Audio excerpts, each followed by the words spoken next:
not to be confused with the Franco-Ontarian ethnic group. The Franco-Americans are a group of people who inhabit the U.S. who are of French-Canadian of French descent. Today there are 11.8 million Franco-Americans in the U.S. and 1.6 million Franco-Americans who speak French at the home. There are also an additional 450,000 Americans who speak a French-based Creole language, for example, Haitian Creole. Even though Franco-Americans make quite a lot of the U.S. population, they are generally seen as less visible to spot than other sized ethnic groups. This is because there are many regional varieties of Franco-American people, so this distorts the view of a general Franco-American population. Early Franco-American settlers. The Franco-Americans were never part of the Franco-American Alliance, an alliance made between Louis XVI and the United States during the American Revolutionary War.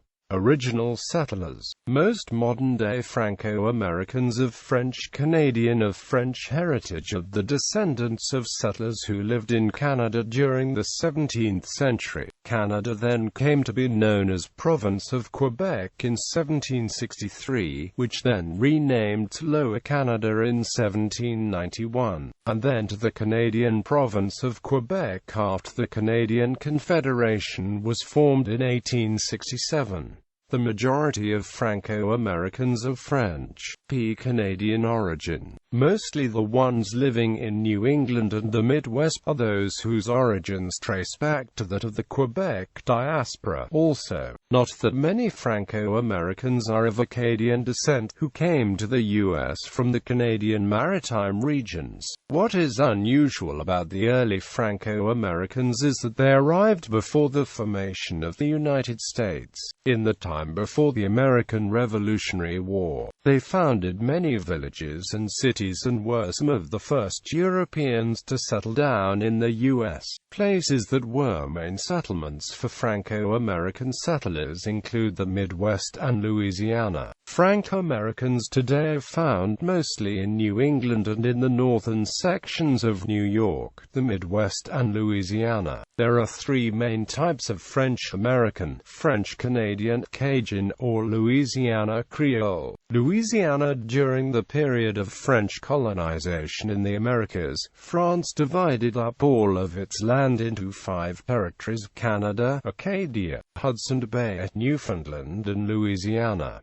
The Treaty of Utrecht seized France's control over Acadia, Newfoundland and Hudson Bay. After this treaty, the colony of Cape Breton Island was established as the successor to Acadia. French colonization ended when France ceded most of its territory to Spain and Great Britain. Louisiana. By 1879, La Louisiane Française, French Louisiana, was an administrative district of New France, under French control from 1682 to 1762 and 1802 to 04. The area was named after Louis XIV by French explorer René Robert Cavelier, Sieur de La Salle. It initially covered a vast territory that included most of the drainage basin of the Mississippi River and stretched from the Great Lakes to the Gulf of Mexico and from the Appalachian Mountains to the Rocky Mountains. Louisiana was split up into 2 regions, known as Upper Louisiana. Upper Louisiana's land began north of the Arkansas River, and La Louisiana, the modern U.S. state of Louisiana, is after the historical region, although it occupies only a small portion of what it originally was meant to have. French pioneers explored the area began during the reign of King Louis XIV, while French Louisiana was not greatly developed, due to the deficiency of human and financial resources. As the result of France's defeat in the 7 Years' War, France was forced, in 1763, to annex the eastern part of the territory to the victorious British, and the western regions to Spain as compensation for Spain's loss of Florida. France regained sovereignty of the Western Territory in the secret Treaty of San Ildefonso of 1800. But, strained by obligations in Europe, Napoleon Bonaparte decided to sell the territory to the United States in the Louisiana Purchase of 1803, ending France's presence in Louisiana. The United States ceded part of the Louisiana Purchase to the United Kingdom in the Treaty of 1818, following the War of 1812. This section lies above the 49th parallel north in a portion of present-day Alberta and Saskatchewan. North American Franco-American colonies. In 1562, French naval officer Jean Ribault sailed with his fleet to the New World to found Fort Caroline, which is now Jacksonville, Florida. Fort Caroline was a haven for Huguenot culture. The Spanish, seeing the danger of these Protestant colonists, killed Ribault and many of his followers in 1565. Stopped by the French government from establishing colonies in New France, a group of Huguenots, led by Jesse de Forest, sailed to North America and settled in the Dutch colony of New Netherland, as well as several British colonies including Nova Scotia. A number of New Amsterdam's main families were of Huguenot origin. In 1628 the Huguenots established a church congregation called l'Église française La Nouvelle Amsterdam. Having arrived in New Amsterdam, Huguenots were granted land directly across from the Manhattan settlers on Long Island for a permanent settlement, and they also settled near the harbor Newtown Creek. They were the first Europeans to live in Brooklyn, then known as Bushwick, and today the neighborhood known as Bushwick. Later Franco-Americans. Causes of the Quebec Diaspora. The Loyalist diaspora was the main cause for the Quebec Diaspora. Following the defeat of Great Britain during the American Revolutionary War, colonists loyal to the British Crown were punished. Many families were expelled and exiled from the newly created United States because they had been consistently loyal to Great Britain, and they refused to swear allegiance to the United States, and they also refused to give up now American lands. Some were also punished because they did not obey the new laws of the United States. Due to this, British loyalists had to flee the U.S. and take refuge in Canada.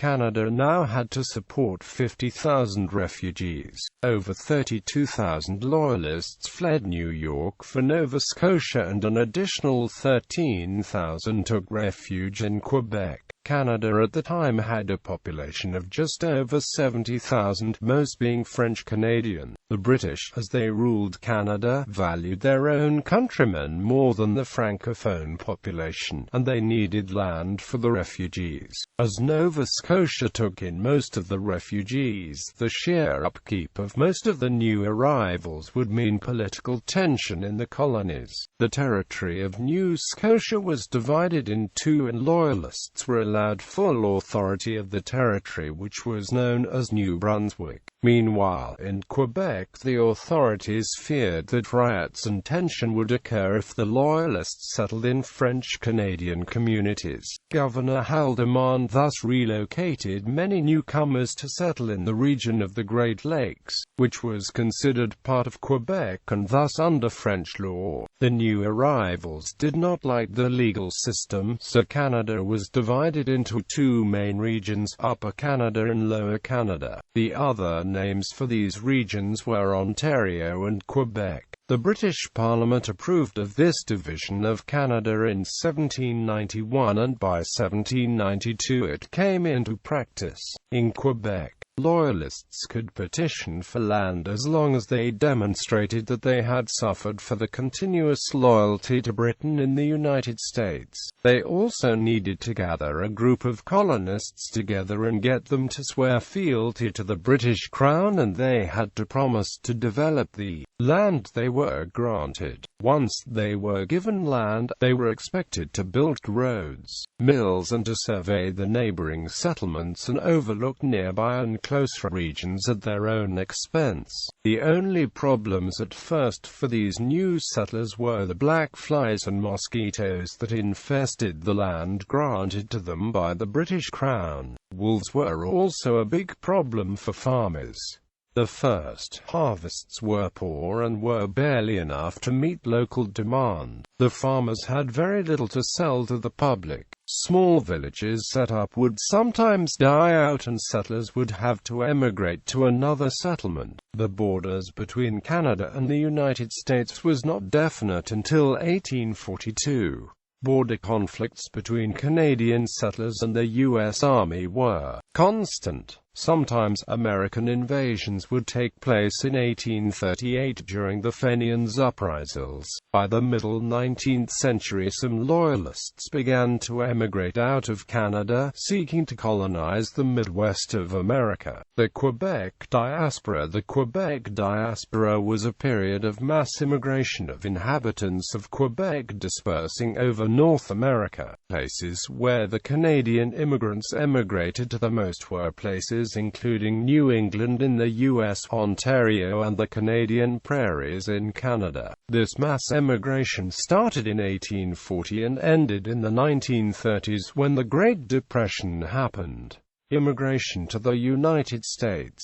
Due to a sudden growth in population, families could not support themselves due to law and systems, but also because the new British leaders of Canada reserved land for the English and English systems of colonization. Not to mention there was also the Chateau clique, which ruled the province of Quebec, blocking expansion of housing and land development. French Canadians did not have enough room to live in. New England was industrializing. Approximately 900,000 French Canadians who lived in Quebec left Quebec to go and find a job in the United States. Only around 50% of the migrants reported returning to Canada. The French Canadians and other Frenchmen who stayed got together to form communities known as Little Canadas. A vast number of Americans with French ancestry trace it back to Quebec. Other Franco-Americans, particularly the ones from the south, were originally from Acadia, the Cajuns, and there were a few from France directly. Up until the year 1849, the Catholic Church was not allowed to purchase any additional land, or found any parishes in the eastern townships due to English Protestant laws and control. By orders of Father Bernard O'Reilly, an association des townships was founded in 1848 to promote settlement in the area of Canada. In the 1850s, the association bought lands which were then given to young families of farmers to prevent them from leaving for the United States, where it was believed they would ultimately be assimilated. Many American textile manufacturers and other industries opened up jobs for French Canadian immigrants, such as ones in Lewiston and other bordering counties in Maine, Fall River, Holyoke and Lowell in Massachusetts, Woonsocket in Rhode Island, Manchester in New Hampshire, and the bordering regions in Vermont. There were also many French Canadian immigrants who moved to the Kankakee Hill area from the 1830s through the 1870s, including religious missionaries establishing communities such as Bourbonnais Street and St. George, Papineau, and L'Arable. There are also vast populations of French Canadian descent in Michigan and Minnesota who began emigrating there when the region was still part of New France. The Museum of Work and Culture in Woonsocket, Rhode Island, explains and details New England's Quebec diaspora, which developed in the 19th and early 20th centuries. Notable Americans of French Canadian descent include writer Jack Kerouac, politician Mike Gravel, singers Rudy Vallée and Robert Goulet, Émile Beaulieu, historian Will Durant, and many others. Immigration to Ontario. A vast majority of French Canadians outside Quebec have origins linked with Quebec. The growth and rise of mining resources in the northeastern and eastern regions of Ontario at the end of the 19th century and early 20th century opened up jobs for many French Canadians from Quebec. A large majority of today's 500,000 Franco-Ontarians trace their origins back to these Quebec immigrants. The French speakers of Ontario are, in modern times, still centered mainly in the northeastern and eastern regions of Ontario, close to the border with Quebec, although smaller communities of Francophone settlement exist throughout the region. Newspapers. Due to the Quebec Diaspora, many French Canadians left Quebec to go and live in the United States and other North American countries and regions. These immigrants not only brought with them the French language but religion and tradition. Many newspaper companies were founded, and there are still some that exist today.